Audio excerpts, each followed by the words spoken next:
It's time to pick a side. The border war is on the air with BG and TanMan.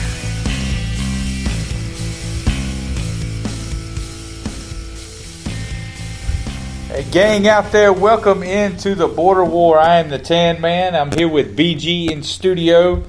This is episode 104. Before we get started talking about the North Carolina Tar Heels ACC champion clinching win over the Duke Blue Devils, we want to invite you to give us a follow on Twitter at TanMan3264.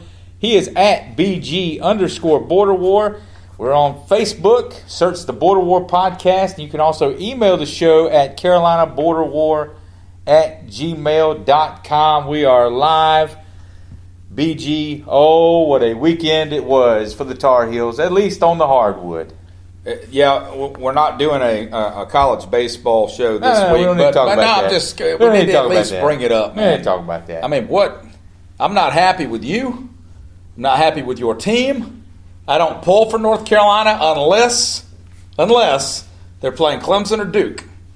You took care of half of it. What are you talking about, man? Took care of half of it. We're the ACC co-champions. I mean, that doesn't make me happy. I just like that you beat Duke. But you go over to Clemson and on the diamond and lay an absolute egg, swept by the Tigers. I heard Clemson insiders talking on the radio the other day that they would have been happy to win one.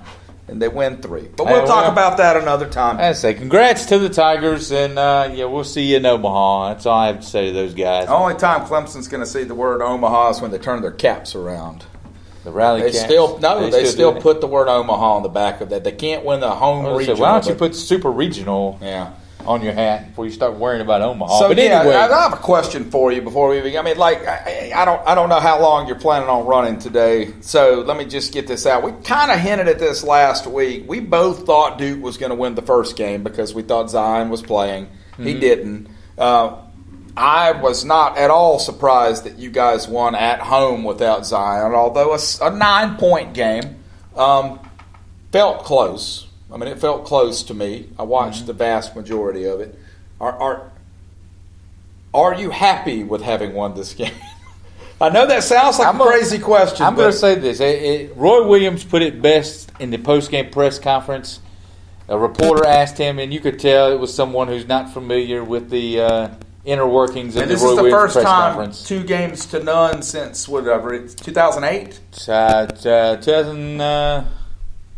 Probably in 2009. Probably would have been Hansborough's senior year. Okay. But his answer to that question was, frankly, my dear, I don't give a. Yeah. And he referenced, look, in 2012, we hit the Elite Eight against Kansas. Kendall Marshall was out and John Henson was banged up. Look, it's a win's a win. Don't say damn on the show, though. I didn't. You can't say damn on the show. I was quoting Roy Williams. That's exactly how he said it. But what I like that you chose to not say the word damn because you don't want to say that on the air is what I'm saying. Yeah. Well, no, we're not. We're not some local Yahoo hack who just curses on the air for no apparent reason. Look, we download the show. The show pops up. I don't click the explicit button, so I want everyone to be able to listen. Right. But no, anyway, look, injuries are part of the game. I thought it was really unfortunate. I told my wife, I said, I've never seen anything like this.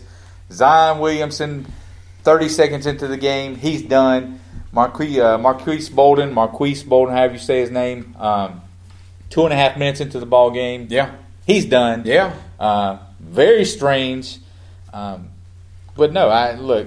Does it take any of your enjoyment away? I'm not trying to take credit away. Don't misunderstand me, but. Would you prefer to beat them, quote, at full strength?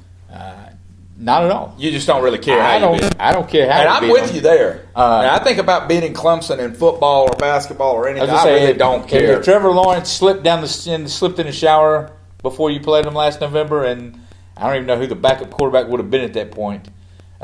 Bryce, right? Chase Bryce? Yeah, it would have been Chase Bryce. If you'd have beat Chase Bryce, would that have... No, and furthermore, I because I'm classless, I would have laughed at him for slipping in the shower. But if he had slipped in the shower, it would have been because God wanted him to. Let's just throw that out there.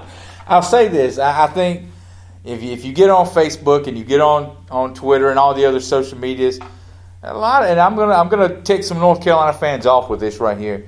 a lot of North Carolina fans are, they are quick to bring out the videos of them sweeping around the house, referencing the 2-game sweep. Guys, the sweep may not be over.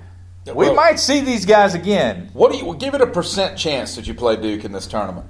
I'll say 65.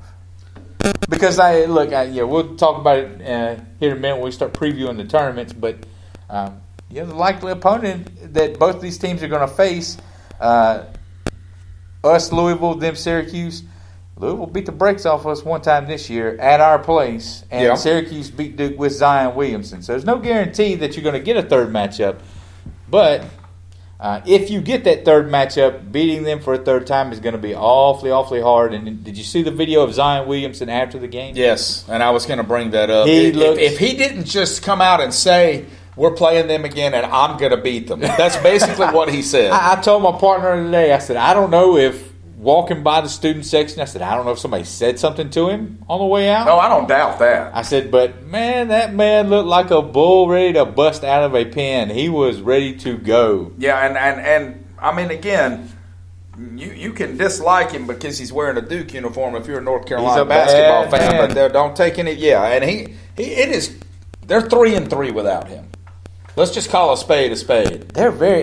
To me, they can still beat good teams. Yeah, but there's nothing special about them without Zion. Zion is what makes them a special team.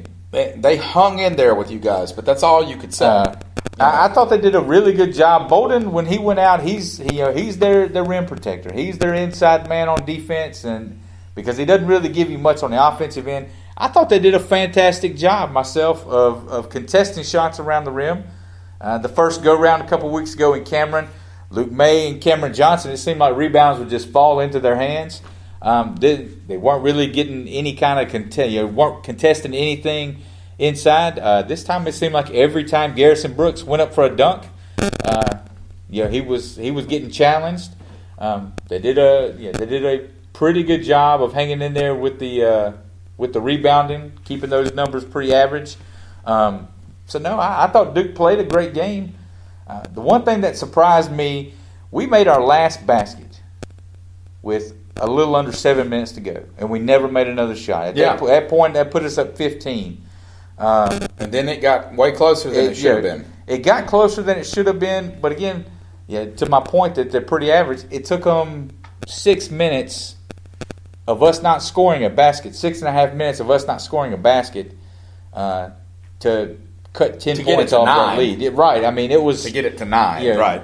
So, I mean, it is what it is. Like I said, I hated to see the kid get hurt again. I thought they did a great job. If you play these guys in the tournament and Zion's on the court, all bets are off. Those two other games don't have any impact on what happens in that tournament. And it's a whole different ball game. Another thing, and we're going to get into this when we start talking about the tournament. And I know we would normally talk about the ACC tournament and then talk about the SEC tournament or vice versa. But, man, in a weird kind of way, as far as the big dance goes, these tournaments feel like they're the same tournament. There's a whole lot of inter-pollination going on. Like, what happens with you guys? Like, right now, I don't think it's impossible at all that North Carolina, you're in a position to be a 1 seed in the dance. You really are. Oh, absolutely. But then you look over at the SEC and you think, okay, well, who's going to win that, right? Mm-hmm. If Tennessee, if Kentucky, if LSU wins that, then that's probably a 1 seed. I feel like Gonzaga's locked in. I think right now. And so you're running out of space. And so what I'm getting at is I think Duke and then Virginia may be locked in as a 1 seed. So Duke is really the school. I think for them, 2 weeks ago we said on the show, well, you said, and I didn't disagree with you, that let's just face it, Duke's going to be a 1 seed. I don't know if that's true anymore. I think they have to win this thing. I think they have to win this tournament, despite the fact that they've lost these games without him.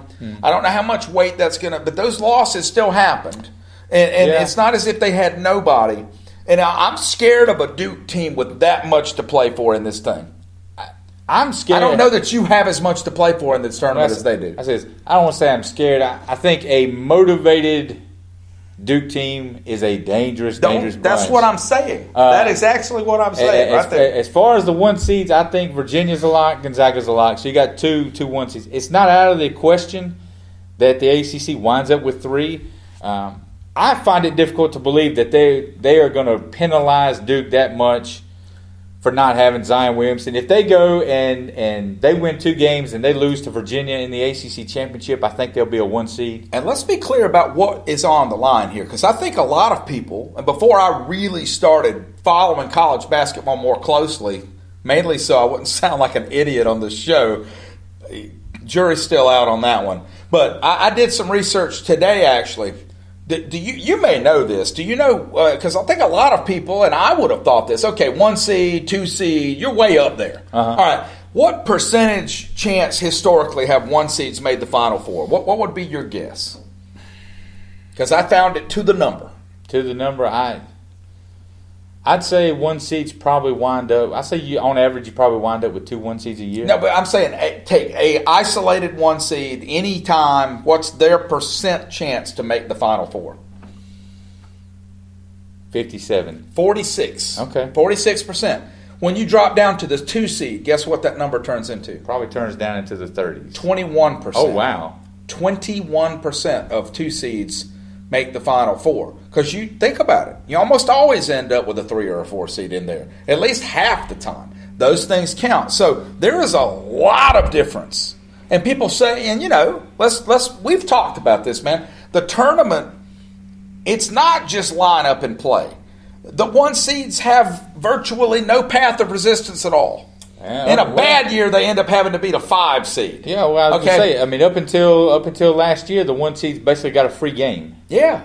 And then that'll never be looked at the same after UMBC and Virginia. But people are already making too big of a deal out of that. Right. It is a statistical impossibility that they lose, even though it happened once. I mean, even though it happened once. Yeah. I can promise you nobody's beating Virginia this year in the first round. But that is the safest bet in basketball, man. That is not happening. It's like, I remember, not to make light of this, but my wife actually flew on the 1 year anniversary of September 11th, and I remember being really, really nervous about it. And a good friend of mine was like, "Man, September 11th, 2002 is the safest day to fly in the history of the United States." It might get you September 12th, but there were get air you marshals 11th. on every plane. There was nothing happening that day. But yeah, but just getting back to my original idea, I mean, there are teams in the SEC that have legit shots at a 1 seed if they win the tournament. Mm-hmm. And the same thing with you guys. If you win the tournament, you're definitely a 1 seed. If we win the tournament, we're going to be a 1 seed. Virginia's probably a 1 seed if they make it to the second round game for them. The Duke, I think, has to win the whole thing. Well, they might. I mean, Joe Lunardi's got them. I think Lunardi's got them as a 2 right now, so he's taking them off that 1 line. He's got Kentucky on the 1 line. Jerry Palm, let's see, where'd Jerry Palm have them? Jerry Palm's got Duke. But again, all this is pre-tournament. As a 2, so look, Duke's got some work to do. But I think if they, like I said, if they beat Syracuse and they beat us the second time and get to the championship game, I think they'll be back at the 1 seed. Okay. How do you want to do this? You want to break down each tournament, pick the winner? I mean, we can do. You're the basketball guy. I feel like I'm already talking too much. All right, well, stealing your thunder. Well, as I said, let's swing on over to the Gamecocks. I found something pretty interesting the other day. So we're going to hold off on. Yeah, we'll hold off. We'll do those last. Your boy Frank Martin seemed to have a little bit of a problem, and this was not an article from a week ago. This is not something he said 2 weeks ago when we were debating whether or not the Gamecocks are. Now, this is after 2 more wins, right? Yeah, this is after. I think this was after the Georgia game. Frank Martin was pretty agitated that his team, your team, was not even being considered as to being on the quote-unquote bubble. Well, they pretty much just skipped all the way over them. Does Frank have a gripe in this? I think he has this gripe. On the national level, okay, whatever. We did it to ourselves. But I'll say this. The specific incident he was talking about was a broadcast of SEC Now, where there was a diagram. And And I went and tried to find the clip, and I just couldn't find it. It's hard to find archived footage of that stuff. And because I have Sling, I can't rewind. But anyway, there's a reason it's $26 a month, folks. When I can't rewind, I think about my old DirecTV bill, and I smile anyway. All right, so the SEC Now broadcasting question. I have no idea who was at the desk, but they were talking about the basketball tournament, the big dance, and the NCAAs, not the SEC tournament. And they had a graphic on the screen of all of the teams in the SEC tournament and where they were seated and what their chances were of making the tournament. And they had 1, 2, or 3. They had the number 4 with no team listed beside it and everybody else. That's what made him mad. That they literally and seemingly purposefully skipped South Carolina, wanted you to know they were skipping South Carolina. And I'll go back to what I've always said. Joining the SEC was the stupidest thing South Carolina has ever done. The SEC does not give a rat's backside about that university. They've done nothing for us. They don't care about us. Would you have rather them put South Carolina on the board and put a big fat 0 on there? Absolutely. Absolutely. That wouldn't be more embarrassing than just saying, okay, well, look, first they're not of all, getting in. I mean, if the truth is that we're not going to get into the tournament, yes, then at least, because there were other teams up there that aren't making it into the tournament.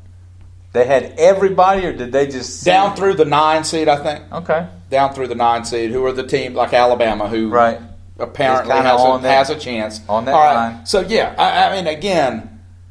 If you don't want to talk about it, that's even one thing. But not having the words, but putting the number? Come on. You can't tell me that's not out-and-out disrespect. There's no way around it. And I don't know if it's because of what I'm saying or because Frank Martin has rubbed somebody the wrong way, which is entirely possible. But no, I think he's absolutely right to bring it up. That's his job, is to defend the school. Frank Martin, you could say that he was mad that they weren't included in that.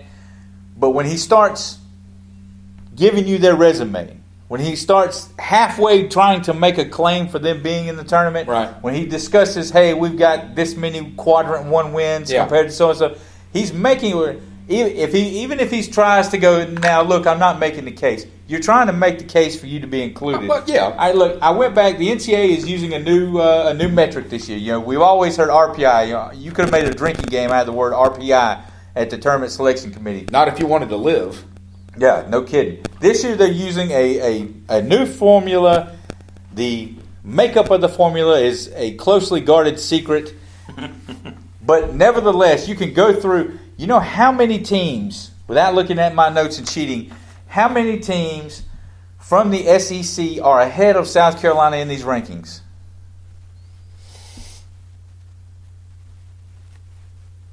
10. There are 10. They were 11th. They were 78th in the country. They were 11th in their own conference. I'm assuming 90% of that is based on those 2 really bad losses. It has to be. There is nothing else. It's certainly part of it. There isn't anything else. Well, but you look, you basically got a 500 record. Your win over North Greenville does not count towards tournament consideration. Teams that are ahead, the Pac-12 is going to be a 2-bid league this year, minus somebody outside of Arizona State or Washington winning. The Pac-12 had 4 teams ahead of South Carolina. The Southern Conference had 4 teams ahead of South Carolina. St. Mary's, whose conference tournament is still to be decided, but they're not going to win. Gonzaga's going to win. Lipscomb, Furman, and Belmont were all at least 30 spots higher than South Carolina. They do not have a gripe. Frank Martin does not have a gripe in this. He needs to just be quiet about it. Well, look, man, you're the one that said 3 weeks ago that you thought we would make the... Yeah, but we ended up with the SEC record that you said would get us in. He's not the only one saying it. He's just picking up on stuff. I said I thought if South Carolina... I had given them the loss to Ole Miss, and I said if South Carolina wins the rest of them... And who was that? That was Alabama. That was Missouri. Yeah. You win those 2 games, I think then you do kind of have an argument. I think you do have, because then you're talking about it instead, what are they, 11-7? 11-7. Okay, then you're talking about being 13-5 and you're 18 and what, 13? Then I think you got a case. But now Frank Martin has no case. He needs to quit talking. Look, they didn't want to put you up there. Okay, fine. But you want to sit in a microphone in a press conference and give me your tournament resume? No bueno, homeboy. No bueno. Frank Martin is wrong on this one. Well, that's fine. I mean, he can be wrong, but it is his job to make that case if that's what he deems necessary. You never know. Look, you don't know what these coaches are up to. Who knows what recruiting situation they're dealing with? Maybe he's catching flack for not defending his program enough, because there have been times when Frank Martin has been accused of not caring whether his team wins or loses. Well, now look, and I will say he did make a good point the other day. And I don't know what the numbers are. I'm sure I retweeted it from the show account, but where he broke down how many. No. When he broke down like how many missed practices. Oh, right. It was over 200. And how many 239 and how many missed games that they've had because of injuries. I mean, he's got a point, and what he's done the second half of this season forward is nothing short of amazing. And if he's not the coach of the year, because it can't be Will Wade now, if it's not Frank Martin as the SEC coach, did something happen with Will Wade? A lot has happened with Will Wade. Have you been surprised by the way that seems to have been a pebble in the ocean? Like, I haven't seen a Twitter outcry about it. Nothing. This is huge, man. This is huge. He's done. It's not just that. This stuff is okay. You think they just wiretapped his phone? You think just his phone? Come on, people. Yeah. We're all going down. Everybody except for Roy, who, of course, walks on water. I was going to say, not everybody. Don't be throwing everybody in this bus. Everybody's going down except for Roy and Trevor Lawrence, who is at Clemson because God wants him. I was going to say, I know. We love paying for the 80th ranked recruiting class when we brought in Luke May and Kenny Williams. Luke May is a weird-looking dude. I ain't trying to take anything away from him, but he looks like he could have played a bad guy on Star Trek. I'm just throwing that out there. Kind of looks like Star Trek. What would like... He looks like a Ewoks in this. That's Star Wars. It's all the same. No, it's not. They're very different. They're very different. It's all the same. They're very different. Speaking of very different, the conference tournaments are starting this weekend. Tonight, Wofford and UNC Greensboro. Yeah, somebody around here needs to talk about Wofford. That's for sure. I tell you, they've got UNC Greensboro kind of on that bubble. Jerry Palm actually has UNC Greensboro and Furman both getting at-large bids in the first four. Look, and I hope it happens, but I'm just going to say we need to do away with this ranking teams crap, though. Wofford's up to number 14. So if that ranking means anything... I saw 20. Yeah, I've seen 14 on two different links today. I saw. Now, they do a thing, it's called like the mid-major poll. Wofford is like second in it, but the first is Gonzaga. To me, Gonzaga is not a mid. Once you played for a national championship, like you're not a mid-major anymore. So it basically, in my opinion, in that poll, Wofford's the number one ranked team in the country. They're ranked 14th in the NET. That's probably what you're talking about. The net rankings. That's okay. That's what they're used for. All right, well, that's what I tournament. Saw. Yeah. Either way, what you said 20th. All right, 20th they're not going to be the 20th seeded program in the tournament, and that's to me why. No, that is. I don't know, man. No. I'm saying they're not. But that's why. That is why people attack your sport, man. Right there, because they're going to make the argument that all of this stuff only matters in the tournament. That's it. And a team like Wofford, I mean, what kind of damage could they do as a 4 seed? What could they do? I mean, like the 4 seed. Give me a who's the 4 seed play in the tournament? The 4 seed plays the 13. Okay, so give me a likely 13th seed. All right, we'll say Hofstra. Okay, what do you think Wofford and Hofstra do? They'd beat Hofstra. That's what I'm talking about. That's what I'm talking about. But instead, watch them have this amazing season. And let's be honest, they had the best season that they can have. No doubt. Wofford can't do better than what they went to Columbia and rolled South Carolina out of that gym. I mean, they were beating North Carolina in the second half. Yes. And again, their win over you last year doesn't look like a fluke anymore. And we've been talking, man. We know we live in Spartanburg. Wofford, for the size of that school, they literally might be the best athletic program in the United States per capita. Am I wrong? I mean, but I want to see Wofford. But they're going to play a higher ranked team. You watch. They're not going to be put in a position to win a first round game. They may win it, but they're going to have to beat a higher seed. No, I disagree with you. I hope I'm wrong. Joe Lenard, he's got him as a 7. I think Jerry Palm's got him in that 8-9 game. Those are winnable. I mean, you tell me these teams: Washington, Ole Miss, UCF, Utah State, VCU. Are you going to tell me Wofford can't beat these teams in this 8-9 matchup? Lenardi's got them as a 7 right now. They win. They put if they put in the work and they beat UNCG, I could see them getting up to that 6 line. And Boy, so then wouldn't that be the kicker, though? Then you're talking about playing St. John's. And that is an if. Temple. Because UNCG is a good team. I tell you, I would love to see Wofford make a Final Four, make a deep tournament run like Davidson did. But I'm pulling for UNC Greensboro tonight because, one, I want the Southern Conference to get 2 teams. And I want the tournament committee to have to look in the mirror and so as tell usual, Wofford, you're pulling for chaos. And tell Wofford, no, we're not letting you in. So I want the SoCon to get 2 teams, but 2, UNCG's coach, Wes Miller, he's a Tar Heel. Got to roll with the Spartans tonight. In the SEC tournament, it will start, It'll start Wednesday, I think. I think you guys start a day later than we do. Wednesday, March 13th. South Carolina is the 4 seed. BG, I'll say this. When you guys got the 4 seed in this tournament, I thought that's a bad draw for South Carolina.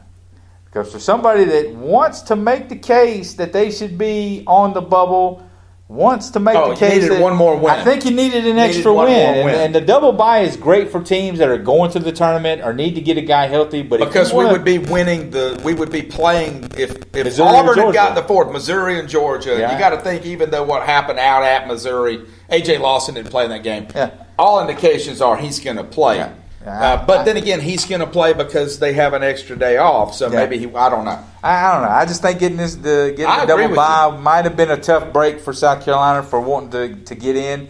But you're looking at a probable first game with Auburn, a team you beat earlier in the season. And then you've got probably Florida waiting on the other side of that game. Well, you got another beat-up team. I mean, you got Florida, you got we're jinxing them big time, but it's not impossible that South Carolina ends up in the finals of this thing. LSU, if you saw them the other night, look, they won the outright tournament. They at home. Now, they were playing a winless in the conference Vanderbilt team. LSU's got some baggage right now, man. I mean, they got a lot of baggage right now. So if South Carolina beats Auburn, you get LSU. You don't know if their head is right. They got a lot of stuff going on in that program right now. It's not out of the question if South Carolina can actually find 6 or 7 healthy bodies. It's also not out of the question that a team like Arkansas or Florida beats LSU. And that's true too. Because I'll tell you, both of those teams, they are dangerous when they're on. Yeah, Arkansas especially. But in that case, to me that plays in South Carolina's favor even more if LSU were to get knocked out early. It's not out of the question, and I can't believe I'm saying this because I pretty much laughed you out of the studio 4 or 5 months ago when I picked them 4th. When you picked them 4th, that South Carolina could be playing in the tournament championship game. That being said, there's a really good chance that this happens, that Georgia just destroys Auburn and then destroy South Carolina. That could happen too. How many years has it been since Georgia went on that weird run at the tournament? That was 2008. They had only had like 2 wins in the year, and then they basically where like the tornado came through. Yeah. Destroyed Atlanta. Yeah, they ended up playing in Georgia Tech's weird little white gym. They played. I think they beat I can't remember if they beat Kentucky in the semifinals or finals, but they played like at 11 o'clock, and then they had to play again at like 2:30 or 3:30. And then at the end of the next season, they fired their coach. Yeah. But no, South Carolina, you look at, you want to break the top half and the bottom half of the bracket. I think South Carolina made out like bandits getting into that top half because you look at the bottom. Oh, yeah. You got Kentucky, Tennessee, Mississippi State. Yeah. Ole Miss, Alabama playing for their tournament live. That bottom half is where the action is going to be. I look at the top half of the Gamecocks, and it's not nearly as formidable as it could have been. Because LSU looked good the other night. Now a little more time sets in. Maybe it affects the players a little bit more. But, they're going to go down there to go up to Nashville. They're going to go up to Nashville, and every time a microphone is stuck in front of one of those kids' faces, it's going to be about your coach. It's going to be about where are they playing this thing? Like it's at Bridgestone Arena. I was about to say it better not be in Vandy because I will not watch that. I know you want to go there though. You want to see. I would love to go there. I don't even know what it looks like really though. Like picturing being in there, it's impossible. I bet like from the outside, I bet it just looks like a warehouse, like an old warehouse. What it seems like. Who wins the SEC tournament, man? I'm going to go on a huge outlier and say it's Kentucky. Yeah. I'm going Tennessee. I think Tennessee gets it. Kentucky's won the last 3 or 4 of these things? I think Tennessee. I think Mississippi State takes Tennessee out. Oh. That's what I think. Tennessee is just. I think the blueprint to beat them is on tape now. Mm-hmm. I think you can beat them. You have to shoot. But I think you can. And Mississippi State, they have a strong outside shooting game. I think they can beat Tennessee, and I think they do. I think if there's an upset in this tournament, it's going to be in that top half of the bracket, like you said. Maybe the winner of Florida, Arkansas over LSU. Maybe South Carolina over LSU. But I think in the bottom half, it's going to run pretty much like it looks. I think Tennessee is a team that had sat at number 1 for several weeks. Got pounded when they went to Lexington. Got their revenge when the Cats came back to Knoxville on them. But I think Tennessee is one of those teams that seemed like they were destined for a number 1 seed up until the last couple weeks. They're still in that hunt. If things break the right way, they need some help. But I think the Vols can certainly play their way back to that 1 line. And they're definitely right, though. There. The Kentucky-Tennessee matchup feels like the whole that's ball your of wax. championship. I think that feels like the whole game. ball of wax. Yeah. All right, over to the ACC side. Co-champions, North Carolina and Virginia. We only got to play them once, so the Cavs have got the 1 seed in this one. To nobody's surprise, Duke and North Carolina on the same side of the bracket. I know it works out that way, but yeah. Third year in a row that they're staring at a possible ACC semifinal matchup. BG, give me somebody outside of Duke, Carolina, and Virginia that can win this tournament. I'm going to go a little bit outside the box here and go with Syracuse. I think that when they are playing at their best, the obvious problem with that is they are in that bottom half of the bracket, and they're going to have to beat North Carolina or Duke to do it. They're going to have to beat probably Duke, North Carolina, and Virginia. Yeah, and that is definitely an uphill in 3 climb. straight days. And we haven't talked about this. Obviously, not the same situation, but they're dealing with a little bit of something too. Jim Boeheim in a fatal collision where apparently he was driving below the posted speed limit. Did absolutely nothing wrong. He's good. And I it was an accident. They called it an accident. He's not my favorite guy on earth, but just I can't imagine having to live with something like that the rest of your life. And I just wonder how that's impacted that team. Obviously, they were beating Clemson on the road in the final ACC game, ended up dropping that one. Yeah. But they're just one of those teams, sort of like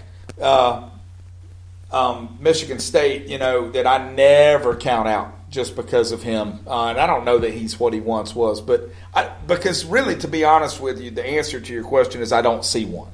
Mm-hmm. I don't see one. I certainly don't think it's Florida State. If I had to go off the beaten path, outside of the big 3 of the ACC. So you go really outside and go with the 4 seed. Well, I'm going to go with the 4 seed. And it's because of this.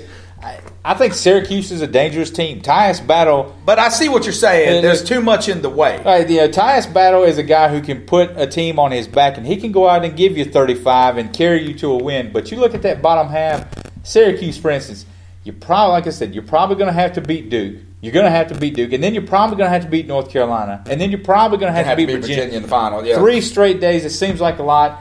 I'd take somebody like Florida State.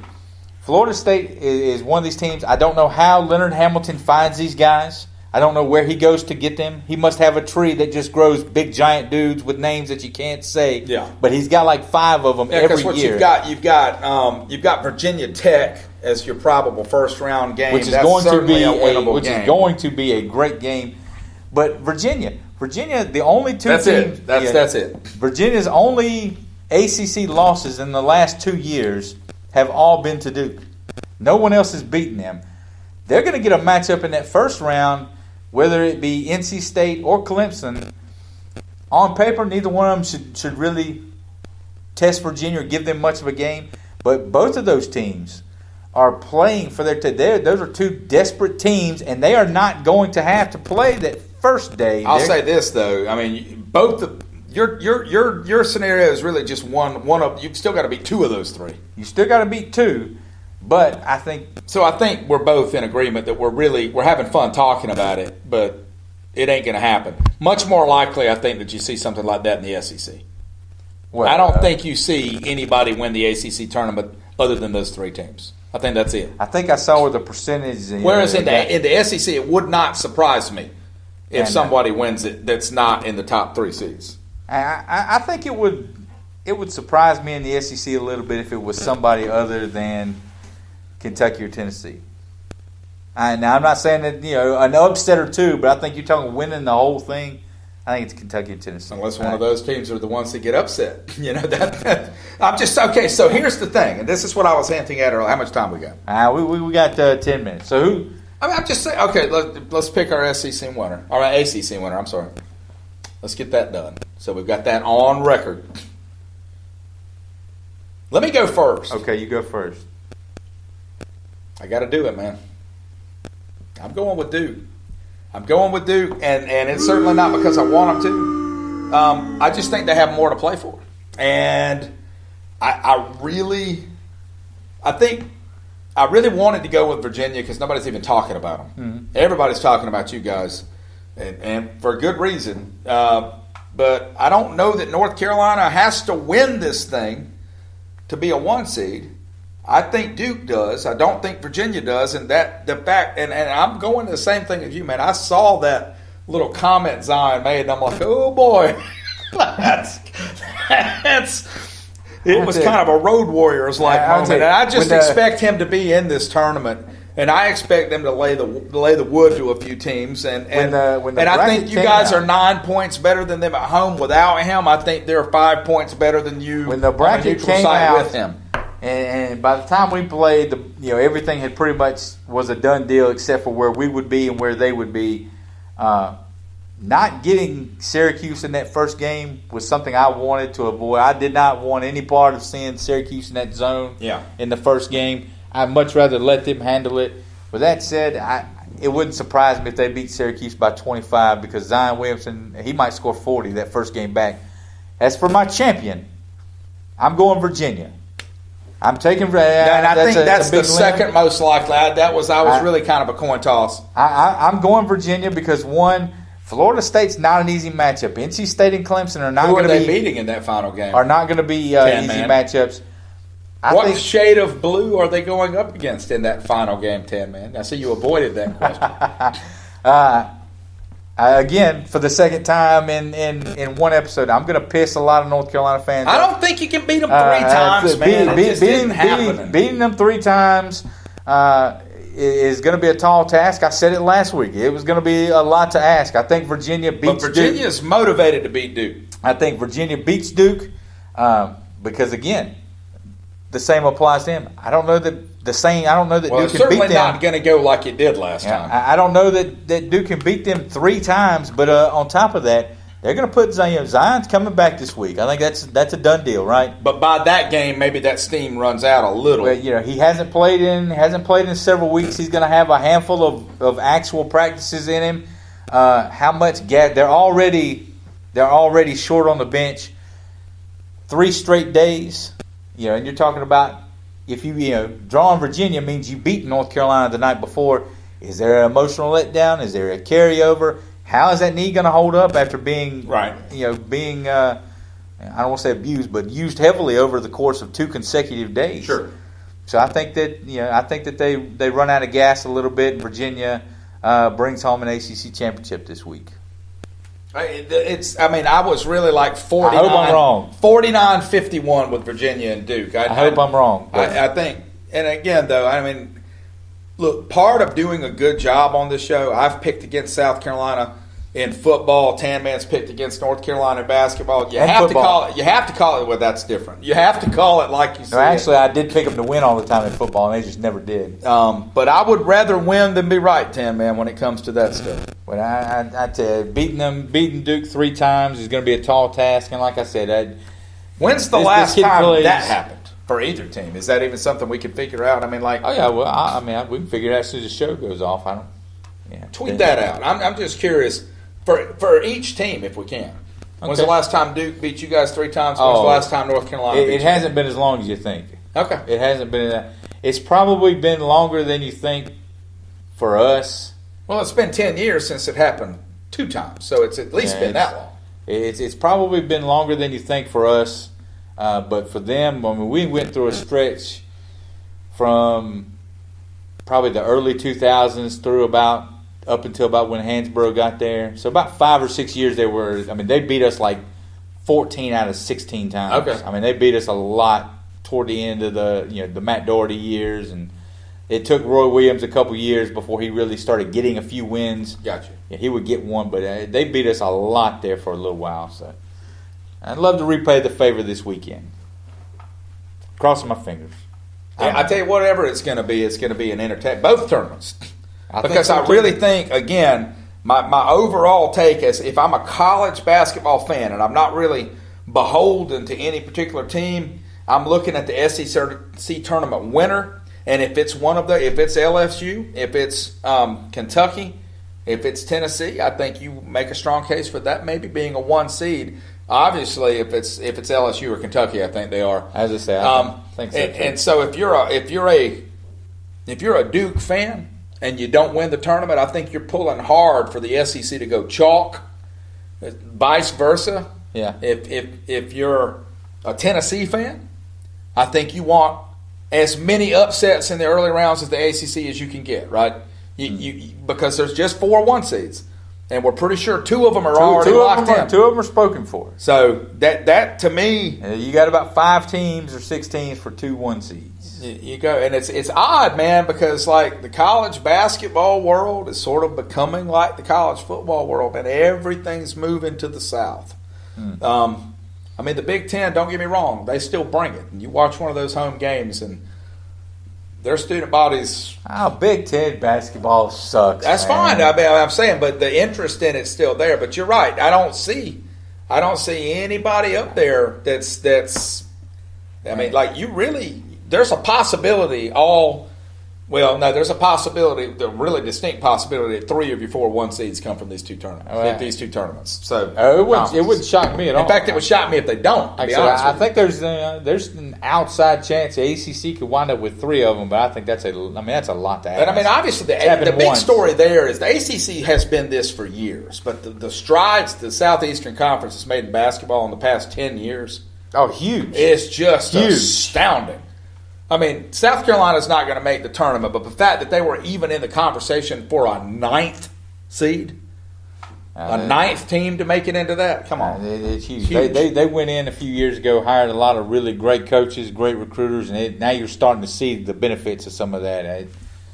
But the ACC tournament, boys, the ACC tournament is going to be It's going to be fun, man. It's going to be big time. It's going to be wild. And let's hope we have a few set of upsets. I mean, that just of some type. Maybe North Carolina loses in the first round, something like that. I don't want any of that, man. I got tickets to this thing, and I don't care anything about going up there and watching a Virginia Tech and Louisville championship game. I wonder how attendance was at the second day of the SEC women's tournament. Probably bottomed out. Yeah, I would think so. Yeah. All right. That's it for episode 104.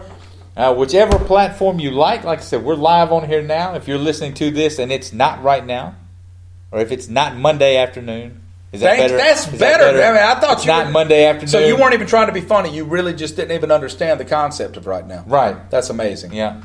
Makes me wonder how you get dressed in the morning. If you're listening to this and it's not Monday afternoon, then you are listening to it obviously in podcast form. What if they're listening to it slightly later Monday afternoon? Well, then it's not technically Monday afternoon. It would be Monday evening. In any case, whichever platform that you're using, subscribe to us. If there's an option to leave a review, leave a review. Tell us how awesome we are. I'll tell you what. If I wasn't us, I would listen. I would. We did a great job today. I loved listening to us, and I was one of the people talking. And I guarantee you, especially, I tweeted this out, especially if you are in the upstate South Carolina, particularly the Spartanburg market. No one else is breaking it down like this. You may get scores. We've talked more about Wofford on today's show than those dudes have talked about in the last 5 years. They're breaking down like high school volleyball or something.